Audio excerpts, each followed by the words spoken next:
Actually ఇట్లా silent ఎందుకు మాట్లాడుతున్నా అంటే ఇంట్లో పోతున్నా అని చెప్పాలి, ఊరికి పోతున్నా అని చెప్పేసి ఉండే. సో అందుకనేసి అట్లా మెల్లగా మాట్లాడుతున్నా.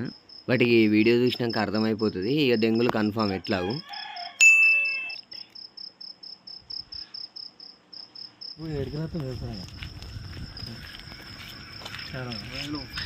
పోతున్నాం ఇప్పుడే పిల్లల దగ్గరికి వచ్చిన ఆటో వస్తాను, ఆటో బుక్ చేసుకున్నాం ర్యాపిడోలా.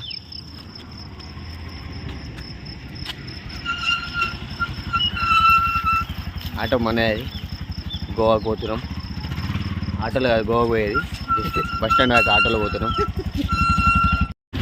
కరీంనగర్ నుండి జేబీఎస్కి వచ్చేసి ఈ నుంచి మెట్రో ఎక్కి నాంపల్లి మెట్రో పోతున్నాం. మెట్రో పోయి నాంపల్లి పోవాలి. నాంపల్లి నుంచి 9:15కి ట్రైన్ ఉంది, 7:30కి దిగినాం.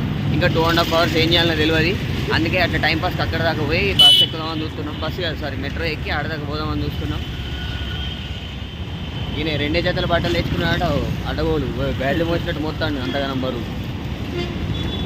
ఇద్దరు పీపుల్స్ ఉన్నారు అక్కడ, వాళ్ళని కూడా పిక్ చేసుకొని మెట్రో వాళ్ళకి తెలియదు పాపం పిల్లలకి, మేమే పోయి వాళ్ళని పిక్ చేసుకొని పోవాలి. కలుస్తా. యాక్చువల్గా అయితే మెట్రోకి ఎట్లా పోవాలో నాకు తెలియదు.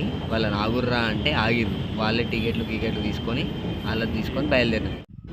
We are waiting for the metro. Full ఖుషీలు ఉన్నారు అందరూ. నేనైతే నైట్ అంతా అసలు నిద్రపోలేదు, ఎందుకంటే ఎగ్జైట్మెంట్. గోవా పోతున్నాం అనే ఎగ్జైట్మెంట్లో అసలు నిద్ర పట్టలేదు, నిద్రపోలేదు, వెళ్ళిపోతున్నాం. మెట్రో ఎక్కినప్పుడు అయితే ఫుల్ ఎగ్జైట్మెంట్ ఉండే, ఎందుకంటే అప్పటి వరకు ఎప్పుడు మెట్రో ఎక్కలేదు నేను. మెట్రో ఎక్కేసి అండ్ మళ్ళీ ఇంకోటి ఏంటంటే బాగా ఖుషి, ఏదో చిన్న పురాణాలకు ఉన్నట్టు ఆ ఎస్కలేటర్ ఉంటుంది కదా, అది ఎక్కి చాలా ఖుషి అయిపోయినా నేను. అది ఇక్కడ ఉండేవి మన కరీంనగర్లో, ఎప్పుడన్నా పోతే అక్కడికి పోయినప్పుడే అవి ఎక్కుడు దిగుడు, అవి ఎక్కుతుంటే మొత్తం వేరే అనిపించింది సంబరం. అండ్ ఈ ప్లాన్ కూడా ప్రీ ప్లాన్డ్ కాదు, సడన్గా జరిగిపోయింది ప్లాన్. ఇక ఈ నాంపల్లికి కూడా రీచ్ అయిపోయాను. ఇక్కడ టిఫిన్ చేసేసి స్టార్ట్ చేయాలి, ఎందుకంటే ట్రైన్లో తిండి మనం తినలేము.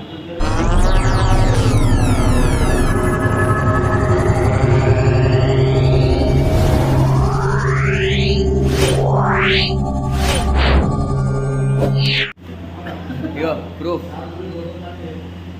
పైసలు ఇస్తానా మళ్ళీ రేపు ఇవ్వాలంటే కూడా కలవది ఖచ్చితంగా. ఎప్పుడు ఎవ్వరు ఏ ట్రిప్కు పోయినా కూడా ఒక్కొని చేతుల మీదకి వెళ్ళి ఖర్చు పెట్టిపోయాలి.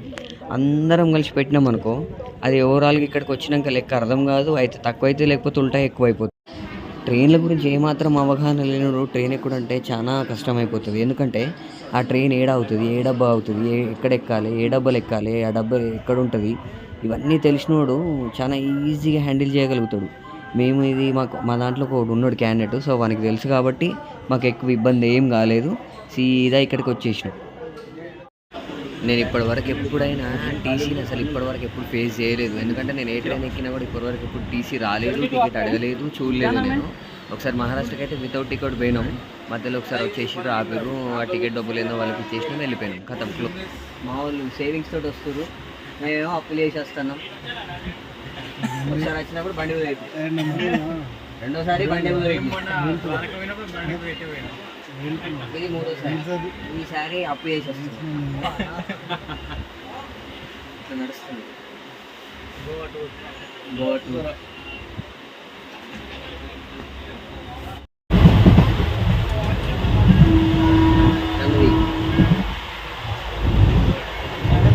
ఇప్పుడు ఎలా ఉందో చూసి చెప్పు.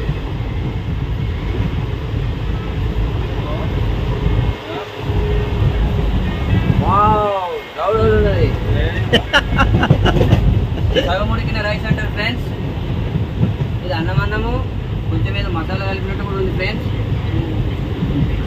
మనకు ఒకటి ఫుల్ కొట్టు ప్రొవైడ్ చేసింది ఫ్రెండ్స్. ఉడికిందా? ఇది మరి వాస్తవానికి ప్లాస్టిక్ గుడ్డు కూడా అయి ఉండొచ్చు కాబట్టి నువ్వు తిని చెప్పు. తిన్నాం, ప్లాస్టిక్ అయినా తినడే తప్పది. ఎవరిని అడిగినా బయట ఏ రెస్టారెంట్ యాక్సెప్ట్ చేస్తలేదు, ఇదే తినాల్సిందే, వేరే ఆప్షన్ కూడా లేదు మనకి. ట్రైన్లు వచ్చేటోళ్ళు ముందే అప్పాలు సకినాలు అన్ని పట్టుకొచ్చుకోవాలి. వీళ్ళని ఈ తిండి మీద డిపెండ్ కావద్దు ఎవరు. ఇది 2 గుడ్లు వేసి 100 రూపాయలు వేసుకోండు. ఇలా మనకు ఆకు కూడా ప్రొవైడ్ చేసారు, ఒక ఆకు, బగారాకు, ఇది ఒక స్పూను, ఇక 2 గుడ్లు, ఇక రైస్, ఓకేనా? ఏదో ఇక సింగిల్ ఏదో ఒకటి. టేస్ట్ మాత్రం నెక్స్ట్ లెవెల్. చాలా డైరింగ్ చేసి తినాలి. 10 మంది కలిపి ఒకటే తీసుకుందాం, ఎందుకంటే ఎట్లుంటుందో తెలవాలి. 10 మంది కలిసి ఒకటే తీసుకుందాం. మా పిల్లగాడు రెస్టారెంట్ ట్రై చేస్తుండు. ఆకు కావాలా? ఆకు ఆకు తింటావారా? ఆకు.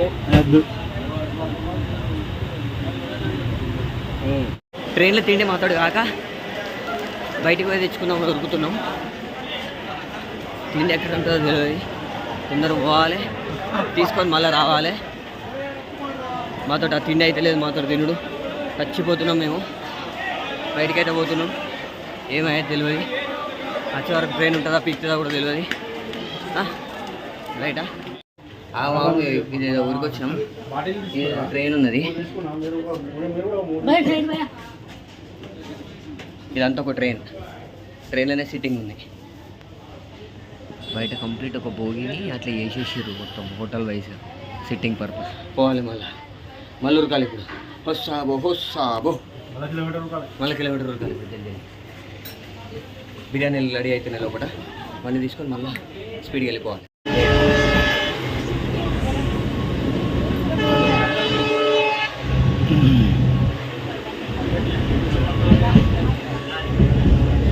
ఉరికే తెచ్చుకొని తింటున్నాం. చేస్తున్నాం, స్టార్ట్ అయింది తినడం. మంచిగా ఉంది బిర్యానీ మాత్రం కుదరాలి. ఫైనల్లీ గోవాకి రీచ్ అయ్యాను. కొట్టుకుంటున్నారు పబ్లిక్ అయితే.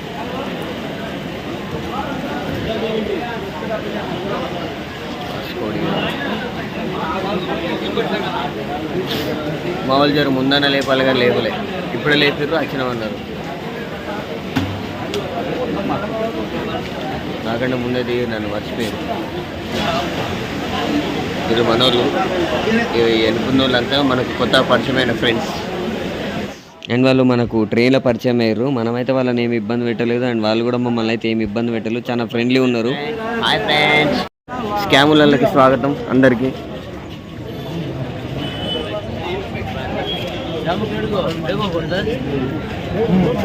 ఇలా కనీసం 10 మంది అన్న స్కామ్ అవుతారు. ఇప్పుడు ఎన్ని మందలు బాగా గోవాను ఇంతగానం స్కామ్ ఎందుకంటున్నా అంటే వంగుతో పిక్చర్ మ్యాన్ చెప్తారంటారు చూడు, ఇది దానికంటే డేంజర్. ఇది ఇక్కడ వంగాల్సిన అవసరం లేదు. వాళ్ళు స్కామ్ చేయాలని అనుకుంటే చాలు, అంతే మనల్ని స్కామ్ చేసేయగలుగుతారు. అంత డేంజరస్ ఉంటారు. ఇక్కడ ఎక్కువసేపు పోతే కూడా ఇంతసేపు పోసిరేంది మీరు అది అని ఏదో రకంగా మన దగ్గర పైసలు గుంజే రకం ఉంటారు ఇక్కడ. అంత డేంజరస్ గోవా అంటే. చాలా జాగ్రత్తగా ఉండాలి ఇక్కడికి పోతే. మన ఎంజాయ్మెంట్ ఏంది మనం చూసుకోవాలి, రావాలి బస్. జస్ట్ ఇట్లా బయటికి వెళ్ళినాం, మొత్తం స్కామర్స్ అందరు రెడీ అయిపోయారు. అద్దొద్దు,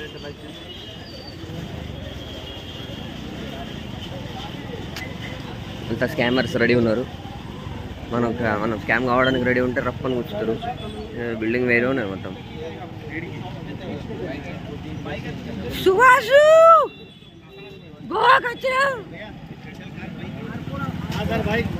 స్కామింగే. ఇక్కడ ఇల్లులన్నీ మొత్తం ఇట్లా మీద పెంకలేసే ఉంటాయి, ఎందుకంటే ఇక్కడ ఊకే క్లౌడీ అండ్ రెయిన్స్ ఉంటాయి కాబట్టి.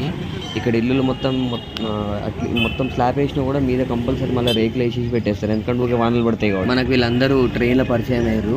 అండ్ మనం ఉన్న కన్నా రూమ్ కూడా బుక్ చేసారన్న, మేము కూడా మీతో పాటే వస్తాం, మీ ప్లాన్స్ ఏమేమి ఉన్నాయో మేము కూడా వాటిలో పార్టిసిపేట్ చేస్తాం అనేది చెప్పారు. అండ్ ఇంకోటి, ఇందులో ముగ్గురు ఇంతకుముందు ఎప్పుడూ రాలేదు, this is the first time. ఒక్కరు మాత్రం ఇంతకుముందు ఆల్రెడీ వచ్చిరంట, బట్ ఏం ఎక్స్పీరియన్స్ లేదు. డీప్ డిస్కషన్ నడుస్తుంది. ఎందుకంటే మనం ట్యాక్సీలో పోయినాం అనుకో, వాళ్ళు మన ఆస్తి అడుగుతారు. పోయినాక చుట్టుపక్కల ఉన్న మన పొలాలు అవి ఇవి అన్ని రాసి ఇవ్వమంటారు.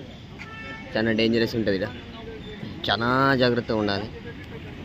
గోవా అంటేనే పెద్ద స్కామ్లకు పెద్ద స్కామ్. సో సక్సెస్ఫుల్లీ గోవాకి అయితే రీచ్ అయినాం.